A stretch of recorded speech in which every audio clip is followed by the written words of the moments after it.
Buenos días, don Guillermo Lasso, ex candidato y ahora precandidato a la presidencia de la República. Como veo en las redes, usted está bien de salud, lo cual me alegra mucho, al igual que su familia. Es más, aumentó la familia porque llegó una nietecita. Entonces, estamos de fiesta porque está la familia bien, usted está bien, y cuando todos estamos con buena salud, se puede decir que estamos de fiesta. Don Guillermo, buenos días, ¿cómo está usted? Muy buenos días, Clever. Muy bien de salud, muy bien con mi familia también, con buena salud, todos mis hijos, todos mis nietos, y eso por supuesto nos llena de alegría. Espero que usted también se encuentre bien de salud junto con toda su familia, porque la prioridad hoy es la salud, Clever, la salud. Don Guillermo Lasso, acabo de decirle a nuestros oyentes esta mañana al abrir el noticiero, el espacio de entrevistas y opinión, que realmente estamos muy, pero muy frustrados, pero a la vez muy molestos y también impotentes, porque cada día vemos corrupción, corrupción, más corrupción, más corrupción. Y las leyes existen, don Guillermo Lasso. Las autoridades existen. Y aparece aquí, aparece allá, más allá y más allá. Todo es corrupción. Pero no hay ningún preso. Las leyes existen, repito, no se aplican. Usted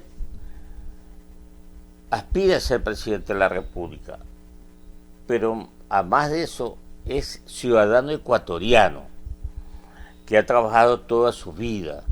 En estos momentos, por un lado, todos los ecuatorianos estamos haciendo fuerza para lograr cómo reactivar este aparato productivo, y vemos con esperanza de que el gobierno nos dice que está ingresando dinero de las multilaterales y que van a reiniciar las conversaciones o renegociación con los chinos y que va a haber una platita y aquí. Y por acá la corrupción vivita, don Guillermo Lasso. ¿Cuál es su sentimiento, su opinión al respecto? Mi sentimiento es un sentimiento de indignación, al igual que todos los ecuatorianos, porque no puede ser posible, como usted lo señala, que unos hagamos el esfuerzo, que estemos preocupados por las actividades económicas, por reactivar esas actividades económicas, y otros pretendan hacer de las suyas para beneficio personal con dineros mal habidos. Por eso el otro día me permití escribir un mensaje con una palabra fuerte, que usted lo recibió, donde yo decía: ya dejen de robar, carajo, refiriéndome a una comparación entre el precio pagado por el fideicomiso Salvar Vidas por unas mascarillas N95 con aprobación de la FDA de Estados Unidos y las mascarillas que estaba comprando un funcionario público en el doble de precio, en un momento en que ya ha bajado la pandemia a nivel global, y con ella la especulación de insumos sobre equipos e insumos adquiridos para la medicina, para atender la pandemia. Vea usted, el fideicomiso Salvar Vidas hace un mes, cuando el mercado estaba plagado de especulación, pagamos $3.19, incluido el IVA, por una mascarilla N95. Compramos 100,000 a través de Almacenes Boyacá, quien las importó y las trajo directamente de la China. Y posteriormente, la semana anterior, compramos las mismas mascarillas, pero ya no en $3.19. Su precio había bajado a $2.85 aproximadamente, incluido el IVA. Y es indignante ver cómo una institución pública está comprando a $6 o a $7 esa misma mascarilla. Por eso digo yo, indignación, que ni siquiera en la pandemia se pueden contener las ganas de robar el dinero de todos los ecuatorianos. Pero debemos actuar, debemos demostrar públicamente esa indignación, y en ese caso la Fiscalía actuó ayer y actuó rápido, interviniendo las oficinas de esa institución pública y también de la empresa que estaba vendiendo con sobreprecio, evidentemente, esos insumos. Igualmente en Quito, creo que la Fiscalía ha actuado con celeridad en el caso del municipio de Quito y sus contratistas. Debemos de pasar de la indignación a los hechos para que las autoridades actúen y no se hagan de la vista gorda. 7 de la mañana con 11 minutos. En cuanto a compras, don Guillermo Lazo, eso en cuanto a compras de estos insumos sanitarios. Pero hay otro tipo de corrupción, pues, don Guillermo Lazo. Usted no me va a decir que en esta empresa estatal de aviación, TAME, no ha habido y no hay corrupción. Usted no me va a decir que no ha habido ni hay corrupción en Seguro Sucre, en el IES, en el ex Banco de Fomento. Ahora van a Ecuador. Nada se dijo ahí, absolutamente nada. Y hay que esperar, pues, a ver qué pasa también en otras instituciones. Ejemplo, ¿por qué no ver o citar el Banco del Pacífico? Usted tiene la palabra, usted tiene como aspirante a presidente de la República saber cuáles son los problemas que tiene el Ecuador, cuáles son los que le aquejan más. Y todos los ecuatorianos vemos que no solamente es el desempleo ni la pobreza, sino la corrupción, pues la que está pegando más y la que más asfixia a la familia ecuatoriana. Usted. Mire, Clever, sin duda alguna que sí. En la Constitución de la República y la cultura política del pasado en Ecuador ha sido crear incentivos a los gobiernos que más gastan. Por ejemplo, que más gastan en salud.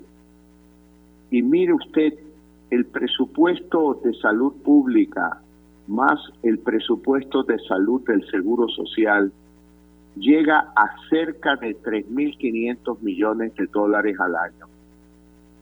Si usted ese presupuesto de salud lo divide para 17 millones de habitantes en Ecuador, le da un valor anual de $205,000 por cada ecuatoriano.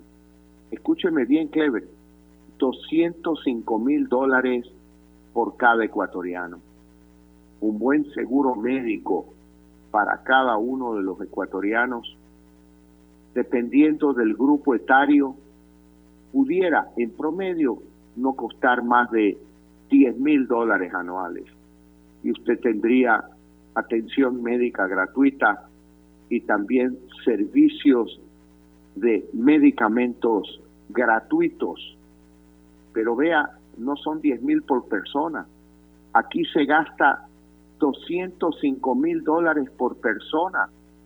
Y muy seguramente muchos ecuatorianos no recibimos servicio de salud pública ni del Seguro Social, porque acudimos a clínicas, a médicos privados y a seguros privados. Por lo tanto, esto es lo que yo llamo el Ecuador está descuajaringado, desarmado. Es como un muñeco de lata con el brazo en las piernas y la pierna en el lugar del brazo, con los bigotes puestos en la oreja y la oreja misma puesta en un ojo. Está desarmado. Tenemos que volver a armar el Ecuador, tener racionalidad en la administración pública, hablar de calidad de gasto público para que haya salud gratuita, pero de calidad, que haya educación gratuita, pero de calidad, y no hayan los abusos que estamos viendo en estos días en distintas instituciones públicas. Por eso es necesario que llegue un gobierno que no nazca de las entrañas del correísmo y tampoco haya nacido de las entrañas del morenismo, que con absoluta independencia con el pasado pueda administrar correctamente los recursos del Estado, que son muchos, pero administrarlos no solamente con corrección, sino administrarlos con inteligencia, con capacidad, con habilidad, para que no se desperdicien, como en el caso de la salud. Un presupuesto de $200,000 al año por persona. Dígame si no sería mejor administrado si se lo dan a usted, Clever, como padre de familia, y usted administra el suyo, el de su esposa, el de sus hijos, y tiene una cantidad de dinero importante, muy, muy grande para atender la salud. Pero no, está la administración pública, la administración del Seguro Social, y no es posible, porque claro, pues se eliminarían sobreprecios, se eliminarían oportunidades de comprar equipos, muchos de ellos quizá innecesarios, y claro, se pierde la oportunidad del enriquecimiento ilícito para muchas personas que no tienen ningún empacho en lucrar de la salud, y peor, lucrar de la salud en época de pandemia. 7:17 a.m, estamos dialogando en Caché FM y Huancavilca 830 AM con el señor Guillermo Lasso, precandidato a la presidencia de la República del Ecuador. En otro tema, pero en el mismo orden, señor Guillermo Lasso, la pregunta que se hacen los ecuatorianos: ¿por qué su movimiento o su bancada de Creo apoyó o dio la mayoría para la aprobación de la ley denominada humanitaria? Usted. Clever, porque esa ley busca preservar el empleo en el Ecuador. En esta crisis, en esta pandemia, ya se han perdido 150,000 empleos más, y no podemos permitir que se pierda más empleo en el Ecuador. Tenemos que contener la caída del empleo.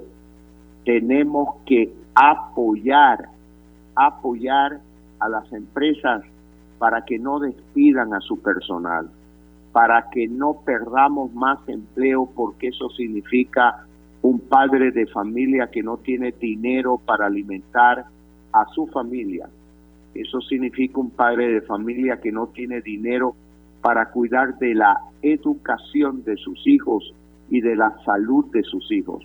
Por lo tanto, esa ley es importante para la promoción de empleo. A propósito, ley que todavía no entra en vigencia, ley que sigue siendo un proyecto de ley, que no ha entrado en vigencia en el Ecuador y que es necesaria para preservar el empleo en el país.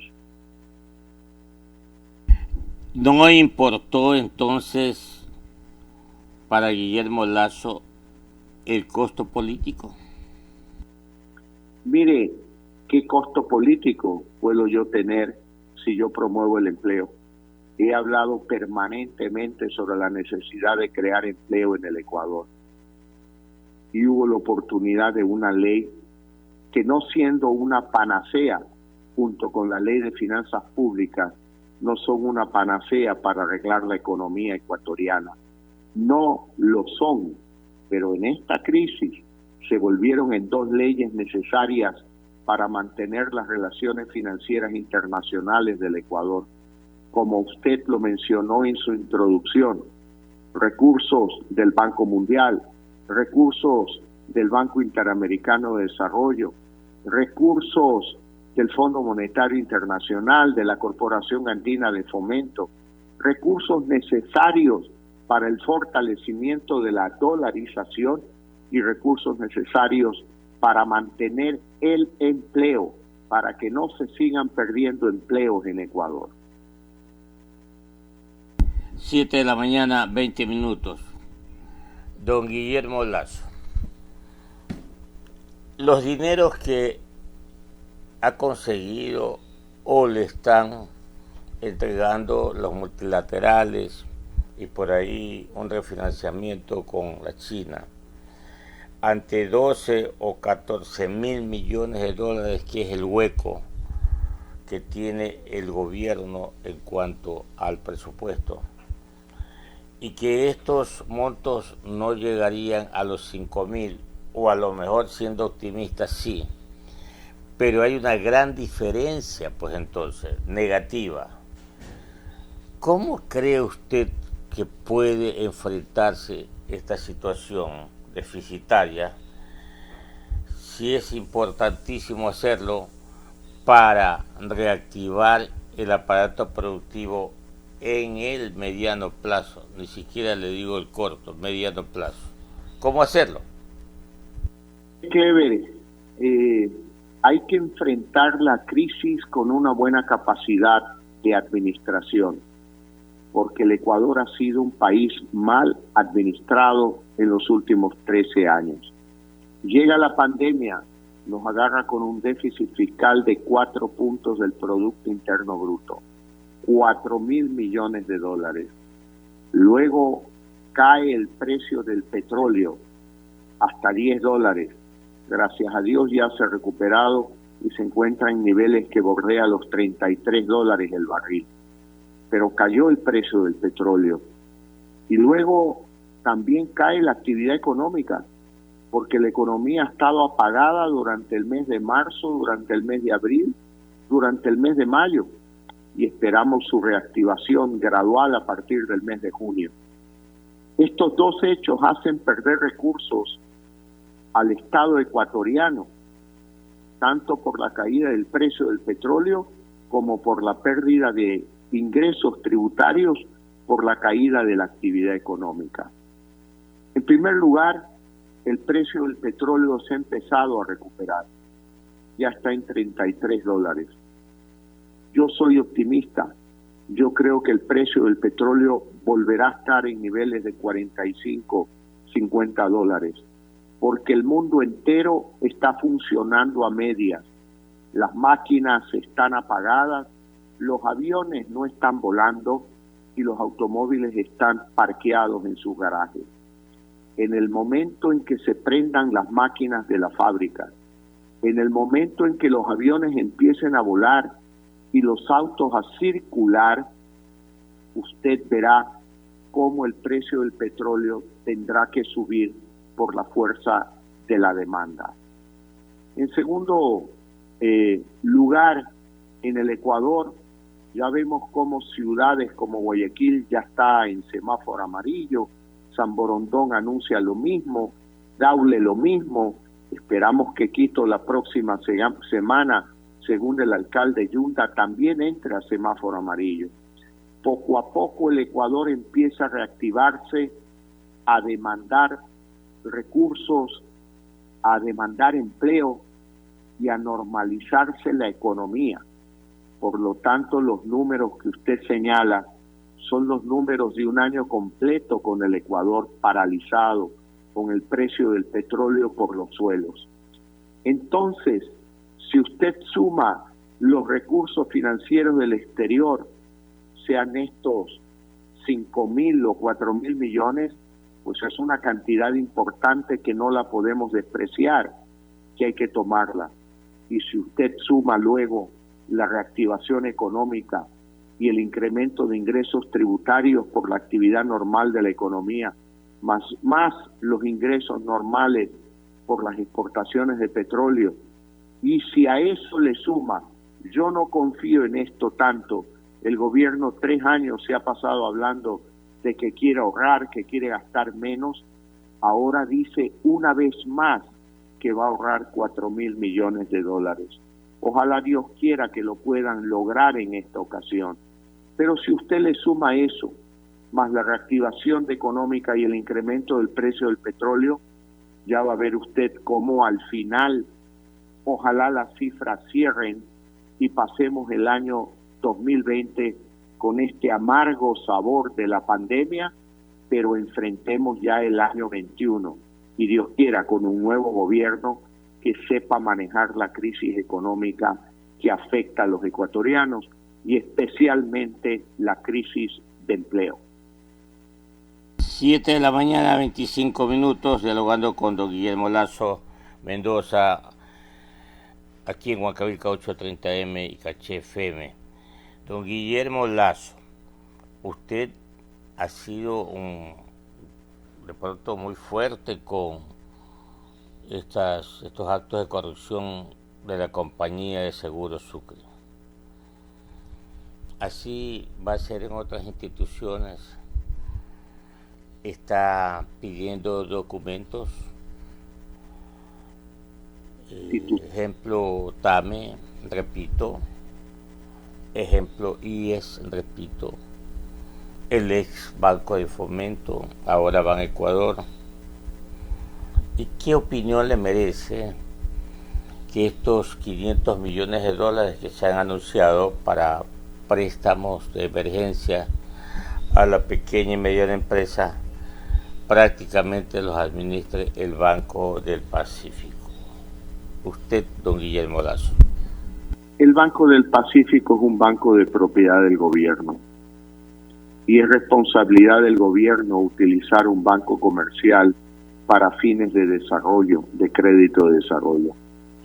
Yo creo que hay una institución como la Corporación Financiera Nacional, que es un banco de desarrollo, que debió habérsela fortalecido desde hace mucho tiempo atrás, para que maneje estos recursos de los que está hablando el gobierno. Porque una cosa es el crédito comercial, una cosa es el crédito de consumo, una cosa es el crédito de una tarjeta de crédito. Otra cosa es el crédito de desarrollo, el crédito a largo plazo para que las empresas que hayan caído en un bache de liquidez recuperen esa liquidez para recuperar la normalidad en el desarrollo de sus operaciones. Respecto de Seguro Sucre que usted me preguntó, mire, hay actos de corrupción que se están ventilando en las Cortes de Justicia de los Estados Unidos y poco o nada se hace acá. Yo primero he dicho que no hay error más grande que haber tenido una compañía de seguros de propiedad del gobierno donde se concentren todos los seguros de las instituciones públicas y de las empresas públicas, porque no conozco una persona en el mundo que quiera tener su propia compañía de seguros donde asegura los bienes de todas sus empresas. Eso se llama poner los huevos en la misma canasta. Y eso es un error desde hace muchos años atrás que la sabiduría popular lo advierte. Pero bueno, ve usted cómo Petroecuador anuncia juicios a Seguro Sucre porque no le pagan los siniestros de las pólizas de de accidentes que ahí se contrataron en Seguro Sucre. Por lo tanto, ahí ve usted un problema cuando la mano derecha quiere demandar a la mano izquierda, cuando ambas manos son de propiedad del mismo cuerpo. Petroecuador es del Estado, Seguros Sucre del Estado y ahora Petroecuador le reclama Seguros Sucre. Al final, el Estado deberá sacar dinero de un bolsillo para entregárselo al otro bolsillo. Eso fue un error y ese error no se puede continuar cometiendo. Hay que tener un sistema de contratación pública de seguros que sea competitivo, que sea abierto, participativo, de todas las compañías de seguros del Ecuador, clasificadas en función de su solvencia y sobre todo clasificadas en función de quiénes son sus reaseguradores, porque no hay compañía de seguros del Ecuador que por sí sola pueda absorber y asumir los riesgos de los eventuales siniestros de grandes empresas públicas como Petroecuador con sus refinerías o centrales hidroeléctricas como Coca-Cola o Sinclair. Uno lo que quiere es reclamarle a un tercero fuerte que diga, bueno, aquí está el pago del siniestro por el problema que has tenido. Pero ahora el Ecuador está en un lío, porque también se ventila en el exterior juicios por fraudes en la contratación de reaseguros en el exterior. Aparentemente no han sido con grandes compañías de reaseguros, sino con algunos paraísos fiscales, con unos parapetos de empresas que lo que han propiciado son actos de corrupción. Por lo tanto, hay que cambiar. Por eso es necesario que el 24 de mayo del próximo año, es decir, un año después, tengamos un gobierno que no haya nacido de estas prácticas absurdas que han generado corrupción, incapacidad e ineficiencia en la administración de los recursos del Estado. El año pasado, en el mes de octubre, la economía perdió más de 1.000 millones de dólares, más o menos, 1.000 millones. Y ahora, en estos 3 meses, marzo, abril, mayo, no sabemos cuánto todavía, pero son centenas de millones de dólares. La pregunta que le hago a don Guillermo Lasso, usted con la experiencia y también con el recorrido ya político, para usted, el actual presidente Lenín Moreno Garcés, ¿ya tocó fondo o falta todavía? Mire, yo prefiero ser optimista, porque cuando un gobierno toca fondo también la economía y la sociedad ecuatoriana. Y yo creo que ya la economía y la sociedad ecuatoriana hemos tocado fondo. Yo calculo que a partir del 1 de junio se reactivará gradualmente la economía. Y yo le digo a usted, Clever, y a los ecuatorianos a través de Radio Huancavilca, el Ecuador tiene salida. El Ecuador tiene salida, tiene recursos petroleros, tiene minería, tiene activos importantes como las hidroeléctricas, carreteras, tiene hospitales públicos que pueden ser manejados de mejor manera. Es decir, hay recursos en el Ecuador. El Ecuador tiene salida, pero tiene salida con un gobierno que administre bien el Ecuador, que no permita el robo y que no permita el despilfarro. Vea usted el incentivo perverso que hay en el país. Resulta que aquí se premia al gobierno que gasta más en salud, no al que gasta mejor, sino al que gasta más en salud. Siempre decimos o escuchamos a los gobiernos decir, en mi gobierno el presupuesto de salud subió 200 millones de dólares. Claro, es fácil hacer subir la cantidad del gasto. Vea los sobreprecios de mascarillas, vea los sobreprecios en equipos, vea la mala utilización de recursos comprando equipos para pequeños cantones donde no hay hospitales sino centros de salud tipo C, que no tienen los equipos adecuados, pero de repente tienen un tomógrafo que nadie lo utiliza a lo largo del año. Gastar en cantidades, entre comillas, es relativamente fácil. Gastar en calidad, es decir, gastar menos y producir el doble del servicio, eso solo lo es posible con un buen administrador, con aquellos que sabemos administrar la escasez, que comenzamos nuestra vida sin un centavo en el bolsillo, que hemos administrado crisis, que hemos salido adelante. Esto no va a tener solución sino hasta el día en que tengamos un gobierno que entienda lo que es el concepto de calidad de gasto. Ahorrar duplicando la calidad del servicio. Es decir, si usted gasta un poco menos en el presupuesto de salud, pero verdaderamente por lo menos duplica la calidad del servicio de la salud. ¿De qué me sirve que el gobierno gaste cantidades de dinero si cuando yo estoy enfermo no hay ni paracetamol en un centro médico? ¿De qué me sirve que en el informe a la Nación el gobierno diga que duplicó el gasto de salud, que invirtió en esta pandemia recursos extraordinarios en salud, pero ningún ecuatoriano ha visto llegar ni medicinas ni equipos médicos entregados por el gobierno a lo largo y ancho del país, como sí lo ha hecho un pequeño fideicomiso, Salvar Vidas, que hemos entregado recursos desde el Carchi al Macará, desde Galápagos hasta Tigüinza. Llegaremos sin duda alguna a los 221 cantones del Ecuador, con poco y nada, con apenas 9 millones de dólares, atendiendo a la mayoría de centros hospitalarios públicos de propiedad del Seguro Social, de la Junta de Beneficencia, de Solca, del Hospital de las Fuerzas Armadas en Quito, de los hospitales también de la Policía Nacional.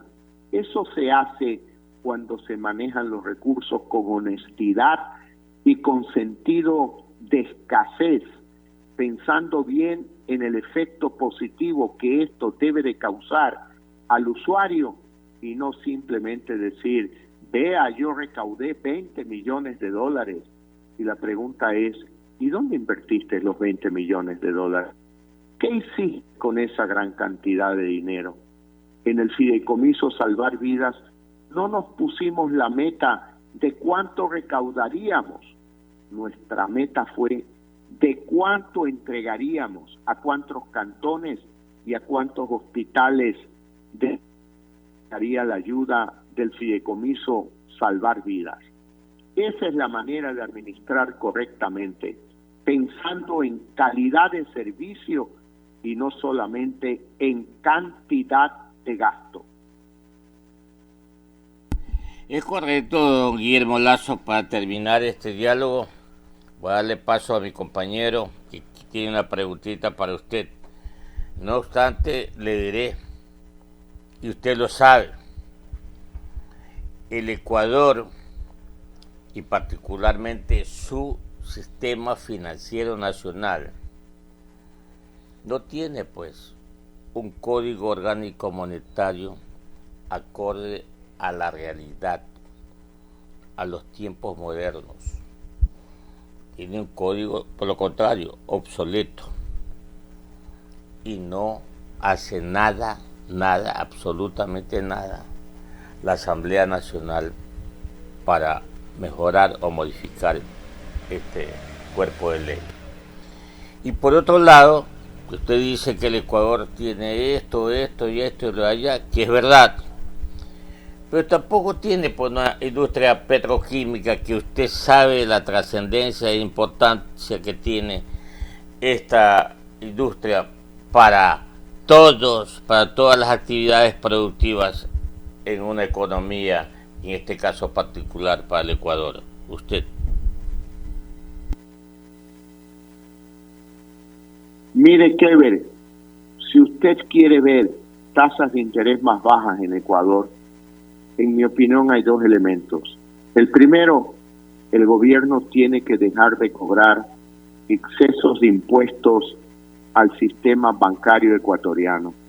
Ese sector paga un sinnúmero de impuestos y contribuciones al Estado que no lo pagan otros sectores de la economía y que influye en el nivel de tasas de interés.